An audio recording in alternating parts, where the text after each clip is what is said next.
মেসেমশাই, কাকে চাই? আমি কাশি। আচ্ছা, আরে বাহ, এ তো চেনাই যাচ্ছে না। আরে মনীষা, হ্যাঁ বাবা। দেখবি আয় কে এসেছে। কেমন দেখাচ্ছে বলো তো? দারুণ লাগছে। কে কিনে দিয়েছে বলো তো? কে?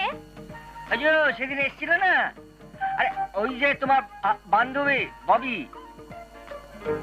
ববি? মাসিমা, মাসিমা। আরে মাসিমা নেই, আর মাসিমাকে দেখাতে হবে না। যাকে দেখালে কাজ হবে তাকে গিয়ে দেখাও গে যাও। আমি কার কথা বলছি বুঝতে পারছিস না? হ্যাঁ, বুঝতে পেরেছি তো। তুই রাজুর কথা বলছো। আরে রাজু অফিস থেকে তোমার মুন্ডু রাজু। কাশি,